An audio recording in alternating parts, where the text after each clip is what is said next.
In 1981, Intel put $60 million, 6 years of their best engineering minds, and the entire future of the company on a single chip.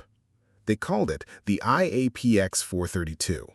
They said it would make the microprocessor you're watching this on right now look like a toy.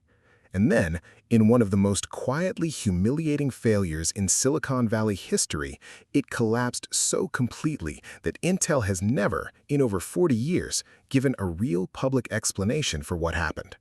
Not a documentary, not a retrospective, not even an honest paragraph in their own corporate history. Stick around, because by the end of this video, you're going to understand something that almost nobody does. The computer you own today, the one running Windows or Mac OS, the one built on a chip architecture called x86, only exists because Intel's real plan failed first. The 432 was supposed to be the future. The 8086, the ancestor of every PC processor since, was supposed to be a cheap stopgap, a placeholder, a joke internally. Intel bet the company on the wrong chip, and when they lost that bet, they didn't just cancel a product. They buried the evidence that they'd ever made the bet at all. To understand why the 432 mattered so much, you have to understand where Intel was standing in 1975. They weren't the giant you picture today. Intel was a memory chip company that had stumbled, almost by accident, into building processors. Their 8080 chip was popular, their engineers were brilliant, but the ground under the entire microprocessor industry was still soft. Nobody knew yet what a computer on a chip was even supposed to look like in 10 years. And a rival had just landed a body blow. Zlog, a company founded by ex-Intel employees, released the Z80, a chip that ran the same software as Intel's 8080 but did it better, cheaper, faster. It was a direct hit on Intel's home turf, built by people who used to work at Intel using knowledge they'd taken with them out the door. Inside Intel, that stung. It wasn't just competition, it was betrayal with a processor number. So Intel's leadership made a decision that would define the next decade of computing, though almost nobody watching it happen understood the stakes at the time. They decided no more incremental chips, no more playing catch-up, no more getting outflanked by companies smaller than them. They were going to build something so far ahead of everyone else that nobody could touch it for a generation. They called the project the 8800. Later, it would get a new name, iAPX 432, Intel Advanced Performance Architecture. The engineers assigned to it weren't being asked to build a faster version of what already existed. They were being asked to throw out everything, every convention, every shortcut, every piece of 1970s processor design, and start from a blank sheet of paper. It was the most ambitious thing Intel had ever attempted. And for a company that had just been humiliated by its own former employees, ambition wasn't optional anymore. It was survival. Here's what made the 432 different from literally everything else being built in the 1970s, and why, on paper, it should have changed computing forever. Every processor before it, and almost every processor after it, worked the same basic way. It moved raw numbers around in memory, and it trusted the software running on top of it to keep everything organized, safe, and secure. The hardware didn't know what a file was, or what a program was, or what data belonged to which application. It just moved bits. Software handled the meaning. The 432 team looked at that model and said, what if the chip itself understood what a piece of data actually was? What if, instead of just shuffling raw numbers, the processor understood the concept of an object, and self-contained package of data with built-in rules about who was allowed to touch it, how it could be used, and what would happen if something tried to misuse it? This is a concept called object-oriented programming. Today, it's the backbone of nearly every piece of modern software. Java, C++, Python, the app you're watching this video on right now. But in the 1970s, it was still an obscure academic idea, mostly confined to research papers and a handful of experimental languages. Intel's engineers weren't just trying to build object-oriented software. They were trying to bake object-oriented thinking directly into the silicon. The chip itself would understand permissions. It would understand security boundaries between programs. It would even manage its own memory automatically, cleaning up unused data on its own, a feature called garbage collection. something most programmers today take for granted, that Intel was trying to build into actual transistors in 1978. If it had worked, it would have been staggering. A processor that enforced security and stability at the hardware level, not the software level. Years before viruses, buffer overflows, and memory corruption became the defining plague of computing for the next half-century. Intel wasn't just building a faster chip.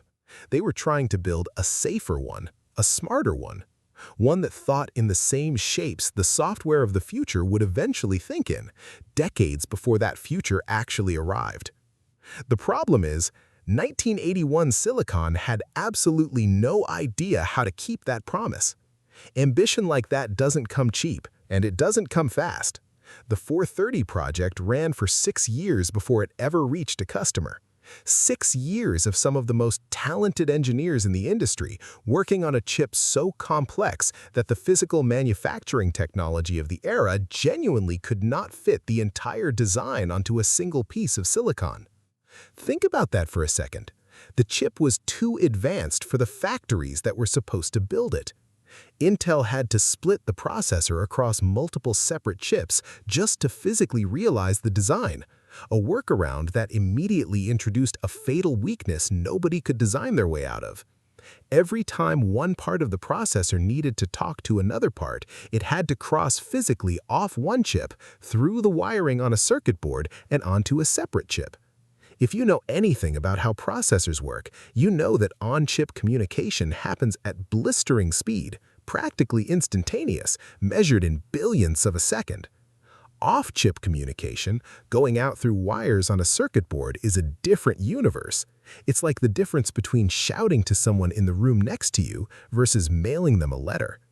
The 430 was doing this constantly, every core operation, every basic instruction, in and out, across chip boundaries over and over again. And that was only the first problem. The second problem was the compiler, the software translator responsible for converting human-written code into instructions the 432 could actually execute. Intel's engineers had also decided the 432 should be programmed using a brand new high-security programming language called Ada, which the US military was pushing as a future standard. Nobody had ever written a mature compiler for a chip this unconventional before, and it showed. The 432's compiler consistently chose the most complex, most expensive instruction available for every single task, even when a simpler, dramatically faster instruction would have worked just as well. It was like hiring a professional mover to carry a single coffee cup across the room every single time because nobody had taught it there was a faster way.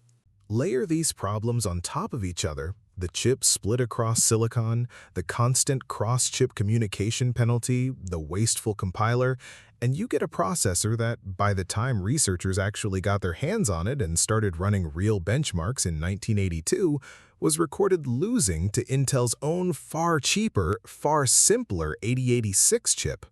Not by a small margin. In some tests, by a factor that embarrassed everyone in the room.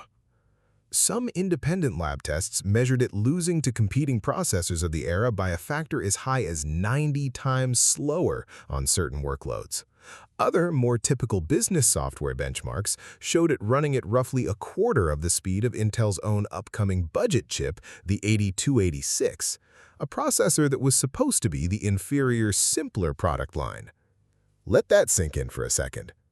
Intel's best 6-year, $60 million masterpiece, the chip meant to define the next era of computing, was slower than the chip Intel had built as a cheap side project.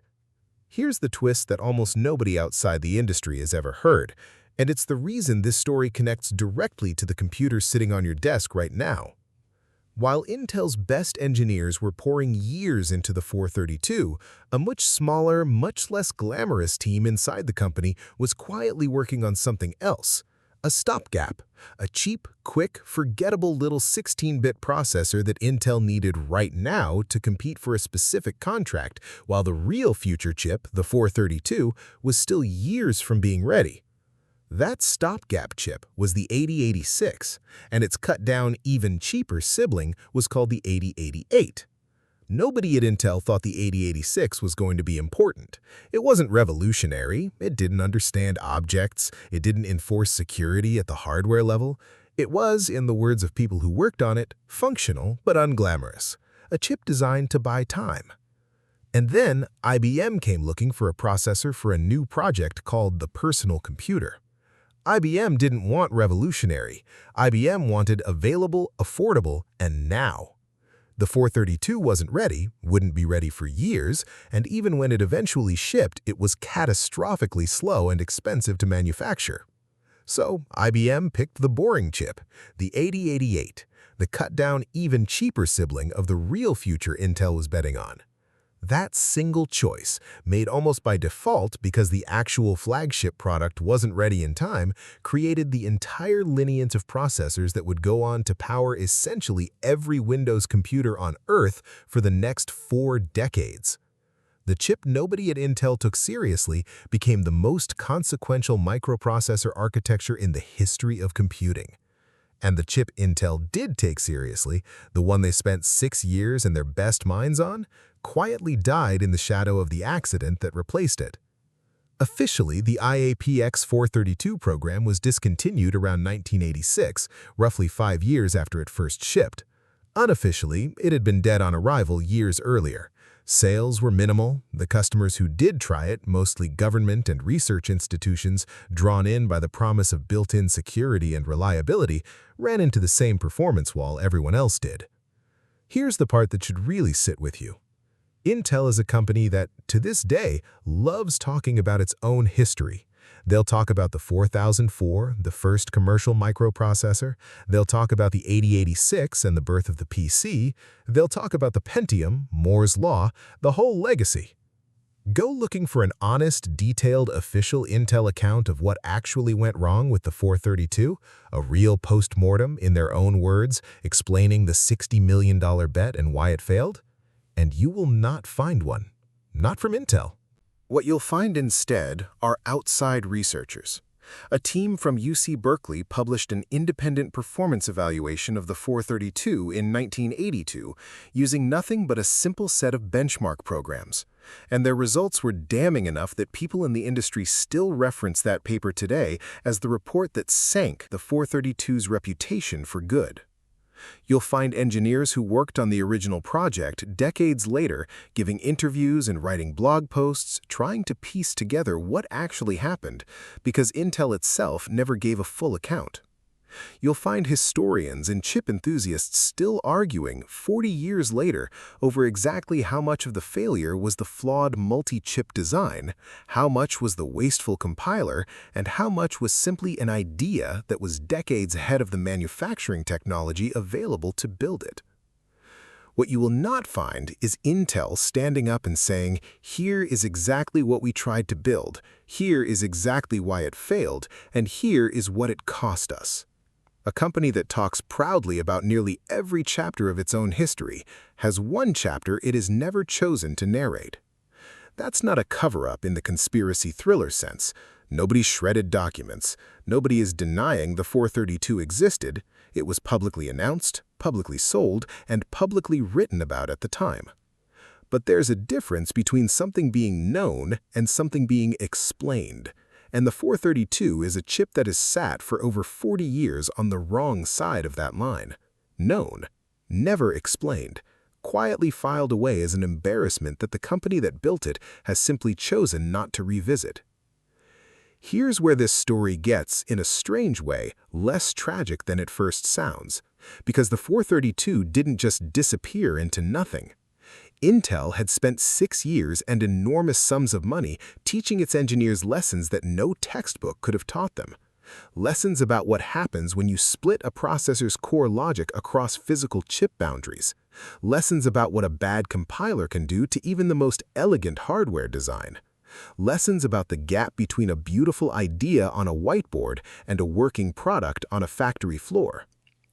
Some of that hard-earned knowledge went directly into Intel's next attempt at an ambitious processor architecture, a chip called the i960, built in direct response to what the 432 got wrong. But the deeper legacy is quieter and in some ways more important.